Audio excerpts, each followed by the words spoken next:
청소하시는 분들은 7명, 그리고 시설 관리하시는 분들은 3명이 고용 승계를 거부당한 겁니다.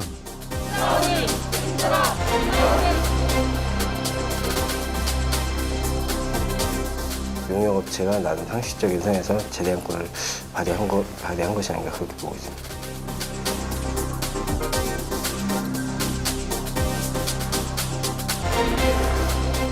원청은 근로계약 상대방이 아니라는 외형상의 이유를 들어서 모든 책임에서 빠지고 대신에 실질적인 권한을 다 행사하고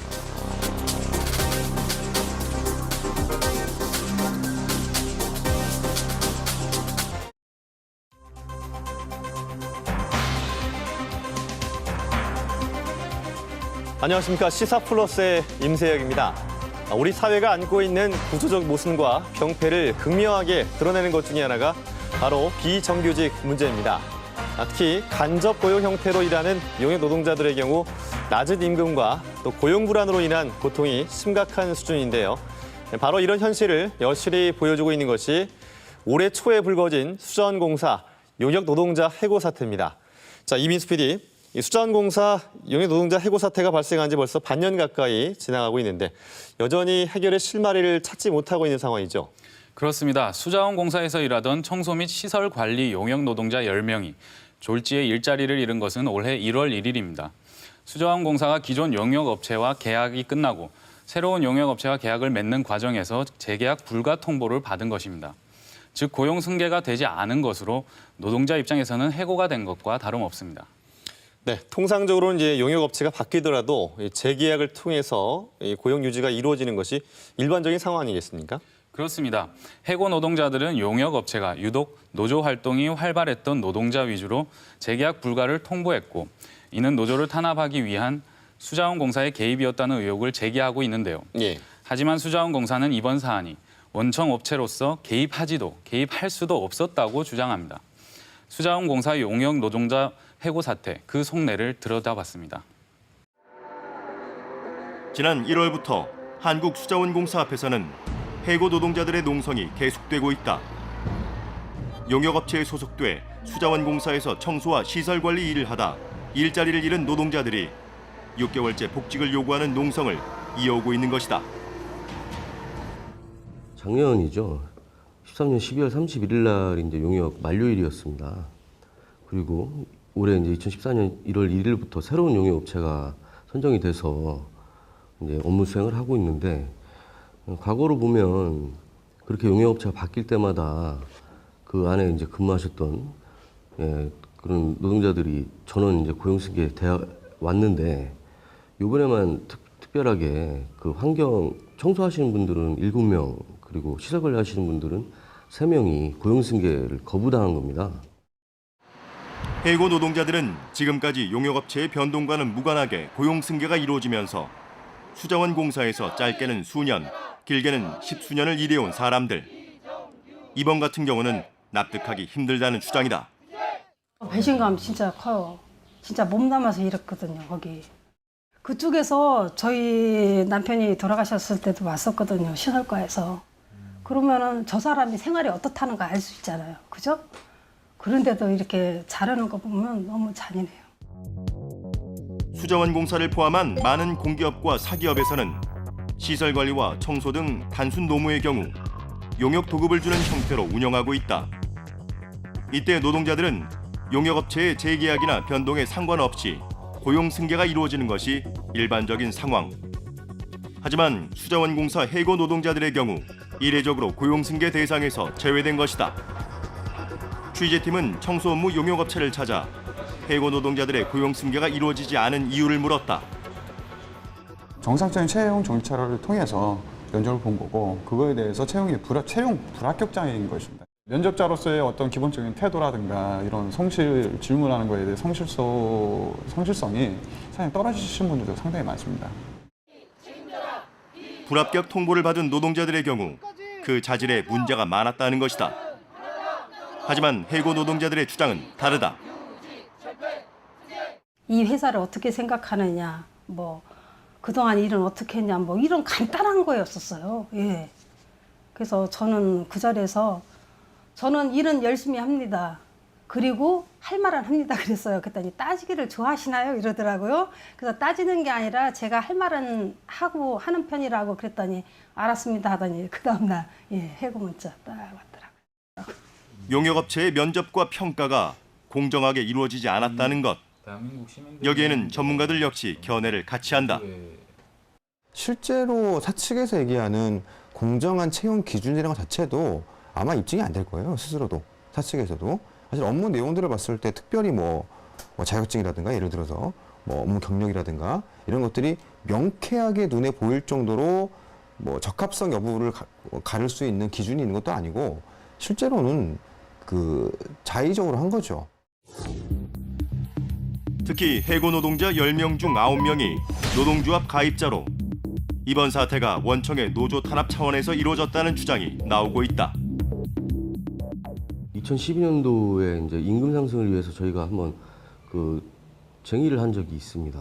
그 과정에서 이제 수자공사가 좀 불편을 많이 겪었던 건 사실인데 이번에 뭐 선별돼서 해고되신 분들 보면 제가 그때 대표자로 있었고 저를 포함해서 그때 이제 노동조합의 집행부라고 하는 간부들이 다 포함이 돼 있고요. 그리고 간부가 아니신 분은 어찌 보면 그냥 시쳇말로 눈 밖에 났다는 노동조합 활동을 좀 적극적으로 했다는 그런 분들이 다수가 다 포함이 돼 있는 상태거든요. 원청인 수자원공사와 용역 노동자들 사이에 갈등이 표면화된 것은 2012년 7월. 임금 인상을 요구하는 부분 파업 등 부당한 처우 개선을 위한 용역 노동자들의 노조 활동이 활발해지면서부터였다.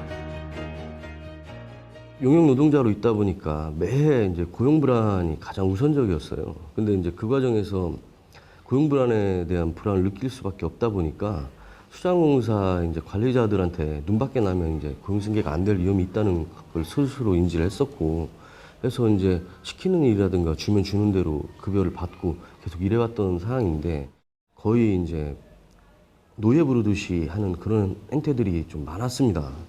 그래서 어쩔 수 없이 저희 스스로를 지키기 위해서 노동조합을 만들 수밖에 없었고요. 해고 노동자들에 따르면 수자원공사 시설과 직원들이 용역 노동자를 직원 아파트로 불러 막힌 변기를 뚫게 하는 등 개인적인 일을 시키기 일쑤였다는 것. 인사 이동 시에는 수공 직원들의 개인적인 물품까지 일일이 옮겨줘야 하는 등 업무 외적인 일들을 지시하는 경우가 많았다고 한다. 노동자들은 이처럼 비인간적인 노동 환경을 개선해보기 위한 노조 활동이 이번 사태의 원인이라고 주장한다. 갑자기 이제 저희 수자원공사에서 시켰던 일들이 저희들이 안 하고 있으니까 모든 것이 그쪽 편에서는 불편했겠지요. 아무래도 이사를 한다던가 이러면은 돈을 들여서 사람을 불러야 되고 저희들이 했던 일들을 그런 일도 있고 저희들이 다 풀밭 매던 것도 사람을 불러서 풀을 매야 되고 그런 모든 면이 그쪽 편에서는 불편했으니까 저희 노조를 탄압하기 위해서 저희들이 이렇게 잘랐다고 생각을 하거든요. 이에 대해 수자원공사 측은 채용 문제는 용역업체의 재량 업무로 원청의 개입은 없었다는 입장이다. 신뢰감이나 이제 그런 부분에서 이제 모자랐기 때문에 이제 이런 평가가 나오지 않는다고 생각합니다. 그건 어쨌든 용역업체가 나름 상식적인 선에서 재량권을 발휘한 것이 아닌가 그렇게 보고 있습니다. 채용 절차의 재량은 방금 말씀드린 대로 용역회사이기 때문에 특히나 그런 이유로 저희가 개입을 해서 어떤 결과를 야기하고 절대 그런 일은 없습니다. 현행법에 따르면 도급은 일의 완성을 전제로 이루어지는 계약이다. 업무가 수행되는 과정에서 용역업체가 행사하는 인사권 등에 원청이 개입하는 것은 불법으로 수자원공사의 개입 자체가 불가능하다는 것이다. 하지만 전문가들은 우리나라 노무 도급의 경우 원청의 불법적인 개입이 관행처럼 이루어지고 있다고 지적한다. 우리나라 같은 경우는 원청 관계에서 실제로 원청이 하청의 뭐 정원이라든가 그다음에 담당 직원의 교체라든가 뭐 혹은 임금 수준이라든가 혹은 징계 문제라든가 이런 것들을 직접적으로 관리를 하고 있더라는 거죠. 하청 직원들의 뭔가 문제가 발생했을 때 원청이 직접 이제 인력 교체를 요구하는 건데요. 여기에 대해서 이게 온전한 의미에서 도급이냐라고 문제를 제기하면 거기에 대해 답변을 하는 게 뭐 우리나라의 노무도급의 특성상 어쩔 수 없다 뭐 이런 지식으로 보통 나오는 건데. 우리 사회에서는 지난 수년간 저임금과 고용 불안에 시달린 용역 노동자들이 원청업체에 실질적인 책임을 묻는 요구가 거셌다. 그로 인한 사회적 갈등 또한 심각해진 상황. 이에 정부는 2012년 우선적으로 공공기관의 용역 노동자 보호를 선도하기 위한 지침을 마련했다. 용역업체에게 용역 노동자 근로조건 보호에 관한 확약서를 제출하도록 하고 이를 어길 시 발주처인 원청에서 계약 해지 등의 제재를 가할 수 있도록 한 것이다. 이에 대해 수자원공사는 이번 사태의 경우 고용승계 예외 사항인 특별한 사정에 해당한다는 입장이지만 전문가들의 해석은 전혀 다르다. 거기에 대한 일차적인 판단은 용역업체가 할 수밖에 없거든요. 그래서 그들이 이제 용역업체에서는 면접이나 이제 채용 절차에서 평점이 미달하는 것, 너무 미달하는 것을 이제 특별한 사정을 봐서 이런 결과가 나온 것으로 저희도 알고 있습니다. 지침이 나온 지 얼마 안 됐기 때문에 축적된 사례나 지대시가 많이 다양한 사례를 갖고 있는 것이 없기 때문에 부득이 저희가 외부 로펌에 자문을 할 수밖에 없었고 그쪽에서도 지금 현행 법령이나 재반 사정에 기초해서 이것은 특별한 사정이 어느 정도의 것이다라고 이제 해석을 할 수밖에 없었겠죠. 이 수자원공사뿐만이 아니라 다른 대부분의 사실은 그 많은 이런 구조를 갖고 있는 사업장에서도 특별한 문제가 없으면 사실은 대부분이 고용승계가 되어 오고 있단 말이에요. 그러면 그런 사업장과 다른 수자원공사만의 무슨 특별한 상황이 발생했는지 그런 게 없다는 거죠. 오히려 특별한 사정은 이 하청 노동자들이 노조를 만들었고 이 사건 이전부터 원청의 수자원공사를 상대로 해서 교섭도 요구하고 활발한 노조 활동을 해왔다라고 하는 게 다르다면 다르습니다. 문제는 정부가 특별한 사정에 대한 구체적인 기준을 제시하지 못하고 있는 데다 지침 자체가 법적 강제력을 갖고 있지 않다는 점이다. 그 결과 공공기관인 수자원공사가 노조 탄압에 허술한 정부 지침을 악용하고 있다는 비판이 제기되고 있는 것이다. 이 민간 혹은 사립 쪽에서도 청소 용역 부분에 대해서 정부의 공공부문 비정규직 고용 개선 지침에 따라서 문제를 풀고 계시는데 심지어는 그 대상인 수자원공사가 이것을 이행하지 않는다는 것은 사실은 수자원공사는 국민의 세금으로 운영이 되는 공공기관이고요. 또한 그런 세금을 내는 이 일반 시민들을 고용을 하는 이제 업체라는 점에서 사실 훨씬 더 이런 지침을 앞서서 지켜야죠. 수자원공사의 어떤 의지 없음 혹은 지키지 않는 지침조차 지키지 않는 이러한 태도는 전 국민적으로 상당히 비판받아야 된다. 그래서 국회에서도 이런 문제는 좀 따져볼 생각입니다. 하지만 수자원공사 측은 노조 탄압 의혹에 대해 근거가 없다는 주장이다. 또한 이번 사태는 원청이 개입할 문제가 아니란 입장을 고수하고 있는 상황이다. 저희 공공기관에서 당연히 이제 법적인 법률에 근거하기도 하지만 그 지침상으로도 당연히 용역업체의 노조 활동에 대해서는 이제 당연히 보장을 하고 있습니다. 그래서 그런 오해는 이제 말고 근거가 없는 것입니다.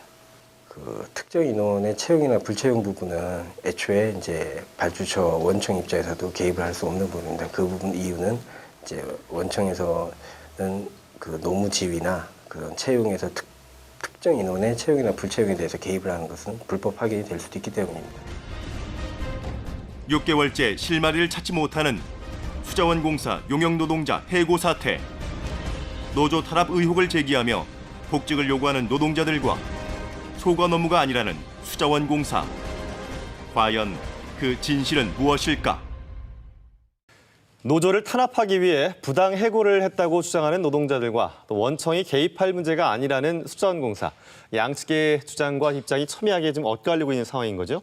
그렇습니다. 해고 노동자들은 통상적으로 이루어졌던 고용 승계가 되지 않은 것은 용역업체의 의지가 아니라고 보고 있습니다. 네. 용역업체 입장에서는 같은 사업장에서 수년간 일한 숙달된 노동자를 채용하는 것이 훨씬 용이하기 때문인데요. 결국 이번 사태에는 원청업체가 개입되어 있다는 뜻이고 사태를 해결할 책임 역시 수자원공사에 있다는 것이지만 수자원공사 측은 이를 부인하고 있습니다. 네, 결국 이번 해고 사태의 관건은 과연 원청인 수자원공사가 용역업체의 채용 문제에 개입을 했느냐, 또 노동자들의 주장대로 노조를 탄압하기 위한 것이었느냐, 이게 밝혀지느냐 아니냐, 거기에 달려 있겠어요?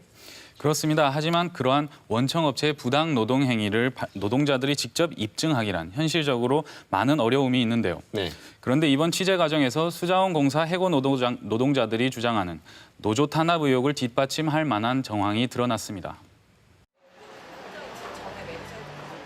2010년부터 수자원공사 고객센터에서 몸담아온 김주현 씨는 최근 용역업체와의 재계약 과정에서 불합격 통보를 받았다. 이력서를 넣으라고 해서 저희도 이력서를 넣고 똑같이 면접을 지난주에 화요일, 목요일 이틀 동안 봐서 금요일 날 그 결과가 나왔는데 조합원의 대부분의 조합원에게는 불합격 통보가 문자로 통보가 돼서 받았습니다. 예년처럼 고용 승계가 될 줄 알았다는 김주현 씨. 직장에 대한 애정이 남달랐던 만큼 불합격 통보는 충격이었다. 저희는 이곳에서 3, 4년 이상, 오래되고는 7년 이상 근무를 했던 분들이기 때문에 그리고 그동안 계속 고용 승계가 되어 왔고요. 아무 문제 없이 고용에서도 현장 대리인 1명 빼놓고 전원 다 고용 승계를 했던 거고 그 전에도 그랬고요. 그래서 당연히 저희는 고용 승계가 될 줄 알고 있었던 거고 여기에서 수자원공사 고객센터에서 일을 하는 게 목적이었기 때문에 주현 씨를 포함한 노동조합 조합원 8명 중 7명이 재계약 대상에서 탈락하면서 고용 승계가 이루어지지 않았다. 주현 씨는 이번 조치가 노조 조합원을 탄압할 목적으로 이루어졌다고 주장한다. 조합원 중에서 이력서를 제출했는데 면접 일정 통보도 못 받은 직원이 있거든요. 근데 그 친구는 수자원 말고 다른 콜센터에서도 수년의 경험이 있음에도 불구하고 면접에도 부르지 않았다는 거를 저는 이해를 솔직히 할 수가 없어요. 그게 안 됐다는 거는 분명히 뭔가 압력이 있었을 거라고밖에 저는 예상이 안 되는 거죠. 수자원공사 고객센터 용역 노동자들은 노조가 결성되기 전까지 업무와는 별도로 과중된 일을 떠안아야 했다. 추가 인건비를 아끼기 위한 원청업체 지시 때문이었다. 그리고 이를 개선하겠다며 노조 활동이 시작되자 수자원공사가 노조를 달갑지 않게 대했고 이번 고용 승계 과정에도 개입해 불합격 조치가 이루어졌다는 것이다. 자꾸 직접적인 업무 지시를 할 수가 없으니까 일단 그 쉽게 말하면 말을 안 듣는 거죠. 예전처럼 시키면 했는데 지금은 말을 안 들으니까 이건 노조가 없으면 당연히 없을 일이니 노조를 계속적으로 그 담당자가 몇 번 바뀌었는데 계속적으로 계속 노조 깨라 이런 그 주문이 계속 있었다고 하더라고요. 그 탈퇴한 분들만 지금 신규 채용이 된 거예요. 이에 대해 수자원공사 측은 채용 과정에 문제가 없었다는 입장이다. 노조나 비노조 때문에 채용이나 이제 면접 절차에서 불공정하게 진행된 거는 없는 걸로 저희가 알고 있고요. 그 전 업체에 2년 동안 이제 용역 업무 수행했던 업체가 있는데 그 용역 업체에서는 이제 정규직으로 인원을 이제 상당수를 고용을 했었습니다. 그 정규직으로 고용을 했기 때문에 용역 계약이 종료되고 나서는 전환 배치를 해서 지금 현재 이제 그 전전 업체에 자기네 사업장에 전환 배치해서 고용 관계를 유지하고 있는 것을 알고 있었습니다. 이번에 재계약되지 않은 노동자들의 경우 이전 용역업체와 무기계약 관계로 소속업체를 따라 다른 사업장에서 일하면 된다는 것. 하지만 여기에는 비판이 제기된다. 하청 관계에서 하청업체 직원이 무기계약직이라고 하는 게 굉장히 기만적이죠. 그 업체가 도급계약 그 갱신에 실패해서 업체가 나갔을 때 그 업체가 이 사람들 책임지는 거냐 그렇지 않지 않습니까? 현실적으로. 그러니까 실질적으로 하청업체와의 그 하청업체와 하청이 체결한 노동자의 관계에서 뭐 법 형식적으로 이게 뭐 순수 기간제네 무기계약직이네 이런 것들은 사실은 의미가 없더라는 거예요. 그건 뭐 현실을 아예 모르거나 아니면 의도적으로 모른 척하는 거거나 둘 중 하나죠. 오늘 사직서를 쓰고 왔어요. 지금 다른 이제 나머지 분들은 다 이미 퇴사 사직서를 썼거든요. 5월 말일자로 해서 거의 다 대부분이 썼는데 조합원 중에 일부도 쓰셨고 근데 오늘 한 5분 정도 저 포함해서 5분 정도가 실제로 노무용역의 고용 승계 형태는 용역업체의 변동이나 재계약 시 노동자들이 기존 업체에서 퇴사해서 새로운 업체로 입사하는 형식을 통해 같은 사업장에서 업무를 계속하는 방식으로 이루어지고 있다. 여기에 용역업체와 노동자의 근로계약 형태는 실질적으로 큰 의미가 없다는 것이다. 하지만 이에 대해 수자원공사 측은 또 다른 이유에서 이번 채용은 예외적인 상황이었다는 입장이다. 고객센터 같은 경우는 상황이 다른 것이 고객센터에 지금 직전 사업장에 10명이 이제 채용돼 있었습니다. 그 직전 사업장 용역업체에 10명 채용돼 있었던 인원은 전원 승계가 됐고, 지침상에서도 이 고용 승계라는 부분은 바로 지금 현재 신규 업체와 직전 업체 사이에 고용 승계를 제대로 원칙적 승계를 해라. 그리고 발주처는 또 이 부분에 대해서 원칙적 승계, 특별한 사정이 없나 승계됐는지를 이제 사업 감독하고 어떤 제재를 해라, 이런 내용이거든요. 그래서 지금 고객센터 부분은 그래서 큰 무리 없이 이제 진행이 된 걸로 알고 있습니다. 현재 고객센터 용역 업무를 담당하는 신규 업체는 M사. 이에 앞서 지난 5월 한 달간은 공개 입찰 유찰로 인해 단기 계약 업체가 고객센터 업무를 담당했다. 때문에 단기 계약 업체 이전의 용역 업체로 김주현 씨 등이 소속된 K 업체의 경우 고용 승계 대상이 아니라는 것. 하지만 이는 통상적인 노무 용역 방식에 어긋난다는 것이 전문가들의 지적이다. 원청에서 얘기하는 중간에 업체가 한 달 동안 계약이 돼 있었기 때문에 고용 승계 의무가 없다, 이런 것들은 이제 법률상 개념은 아니고요. 결국 이제 의지의 문제인 건데, 원청이 얼마큼 직접 나서서 그런 것들을 좀 해결할 의지가 있는 거냐, 이런 거의 문제인 거죠. 경험이 있기 때문에, 그것도 심지어 다른 사업장이 아니라 바로 그 해당 사업장에서 어떤 경험이라고 하는 게 중요하잖아요. 경력직을 사실상 신규로 채용하는 거나 마찬가지니까 훨씬 더 유리한 조건이 있는 사람들인데, 그 중에 일부를 만약에 속간했다, 채용하지 않았다 라고 하는 거는 원청이 했다고 봐야 되겠죠. 결국 원청인 수자원공사가 용역노동자 채용 과정에 개입했을 가능성이 제기되는 상황. 문제는 여기에서 끝나지 않는다.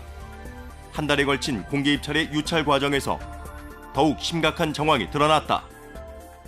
그래서도 이제 검토를 했을 때에도 이거는 좀 업체에서 이제 과업을 수행하는데 굉장히 힘든 그 노예계약 같은 그런 제안서 내용이다. 이거 맞출 수가 없다. 이제 업체가 아무래도 입찰이 아무도 안 들어올 것 같다. 이제 막 이렇게 얘기를 할 정도로 그렇게 되게 힘든 제안서 내용이었고, 제안서 내용이 좀 너무 과업을 수행하는 너무 힘이 들고 부담스럽고 그게 힘들어서 포기를 하게 됐다. 이제 이런 얘기를 들었다고 그 현장 대리인 얘기를 해주더라고요, 저한테. 이번 고객센터 용역업체 선정 과정에서 수자원공사가 제시한 용역 계약서. 계약서의 특별과업 지시서에 따르면 원청인 수자원공사는 용역업체 현장 대리인을 평가해 교체를 지시할 수 있고, 고객 불만 사항이 생기면 용역업체를 통해 해당 노동자에 대한 징계 조치를 내릴 수 있도록 돼 있다. 또한 용역 노동자의 휴가와 교육에 대한 자세한 지침이 포함되어 있고, 용역업체는 업무 수행 결과를 일일 단위에서 분기, 반기 단위로 보고하도록 되어 있다. 이에 대해 수자원공사는 원청업체의 권한이라고 주장하지만 전문가들의 견해는 다르다. 어떤 도급이든 간에 발주자가 검수할 권한은 있거든요. 계약상 검수를 할 권한은 있습니다.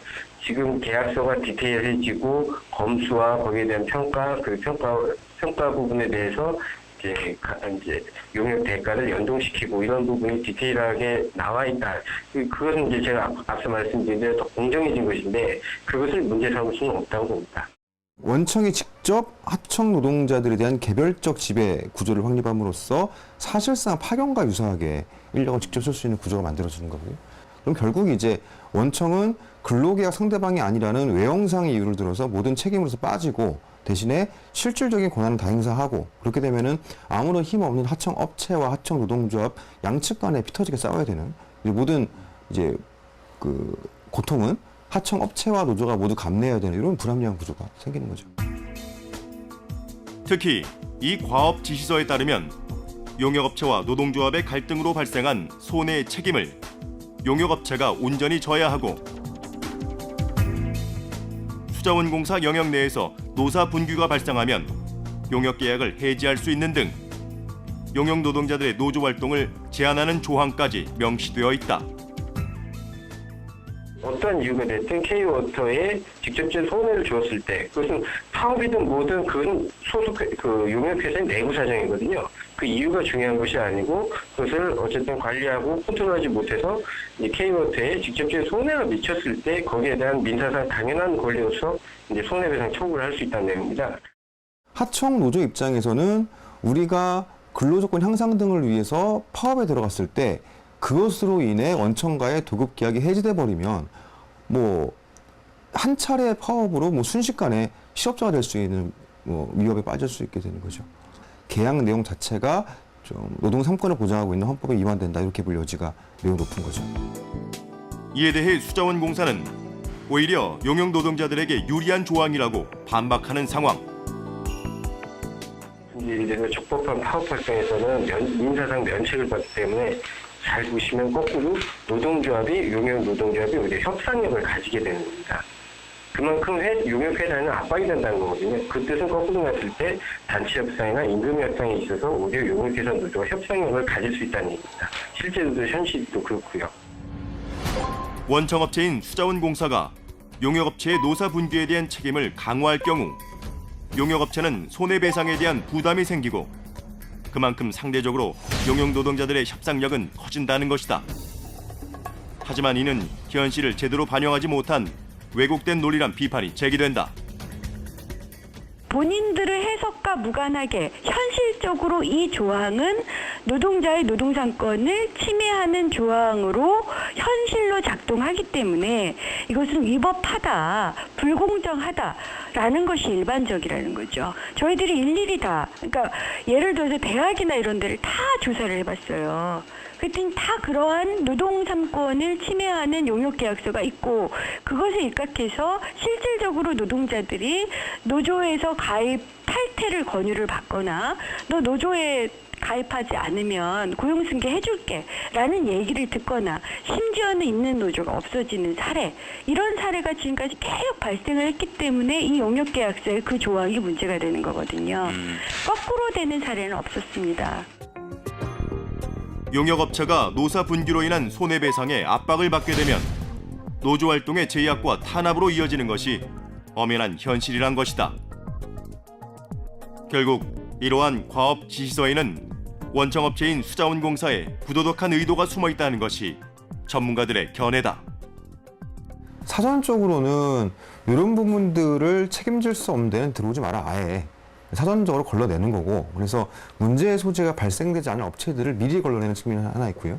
사후적으로는 설사 불법 파견 등의 문제가 불거진다 하더라도 거기에 대해서 계약서 내용을 들이밀면서 이제 책임을 면피할 수 있도록 좀 준비를 미리 하고 있는 거죠. 하청 업체를 좀 사회적 측면에서 좀 더 이제 보살펴야 될 공기업이 사회적 책무를 완전히 무시한 채 거의 민간 중에서도 굉장히 악질적인 사업적 회사를 볼 수 있는 이런 형태를 취하고 형식적 본논리만 들이민다는 것은 납득할 수 없죠. 용역업체 선정과 용역노동자 채용 과정에서 원청으로서 수자원공사의 불법 개입과 노조 탄압 의혹이 커지고 있는 상황. 허술한 제도와 부도덕한 원청업체, 그 사이에 용역노동자가 설 자리는 점점 더 사라지고 있다. 앞서 수자원공사 측은 청소와 시설관리 용역 노동자들의 고용 승계가 이루어지지 않은 문제와 관련해서는 용역업체가 하는 일에 대해 원청이 개입하는 것은 불법이라고 강조했었는데요. 고객센터 용역업체와의 계약 내용을 살펴보니까 그와는 정반대의 논리를 펴고 있군요. 네, 수자원공사는 고객센터 용역업체에 대한 평가와 개입은 원청업체의 당연한 권한이라고 주장하고 있습니다. 네. 반면 전문가들은 권한만 갖고 책임은 지지 않는 수자원공사의 이 같은 이중적인 행태가 용역 노동자들을 사지로 내몰고 있다고 비판하고 있는데요. 이처럼 용역업체나 노동자의 고통을 가중시키는 독소 조항을 두고 오히려 공정하고 노동자들을 위한 조항이라고 주장하는 수자원공사의 모습이 매우 기만적이라고 강하게 비난했습니다. 네, 앞으로 이런 문제들이 개선되기 위해서는 법적인 어떤 제도적인 보완이 좀 있어야 할 것 같습니다. 그렇습니다. 공공부문에서부터 비정규직의 고용 개선을 선도하겠다는 현재 정부 지침은 허울에 그치고 있는 실정입니다. 네. 정부 스스로도 그 한계를 인정하고 있지만 지금까지 방치해왔다고 해도 과언이 아닌데요. 결국 그로 인한 고통은 전적으로 노동자들의 몫으로 돌아가고 있는 것이 현실입니다. 이제라도 노동자들의 고용 안정을 보장할 수 있는 법안 마련이 시급히 이루어져야 할 텐데요. 이와 함께 무엇보다 중요한 것은 바로 수자원공사와 같은 공공기관이 사회적 책임을 다하는 의지를 보여주는 일일 것입니다. 네, 앞으로 수자원공사가 이 문제를 어떻게 풀어나갈지 관심 있게 지켜봐야 할 것 같은데요. 공공기관으로서의 책임 있는 모습을 보여주기를 기대해봐야 할 것 같습니다. 자, 이민수 PD 수고하셨습니다.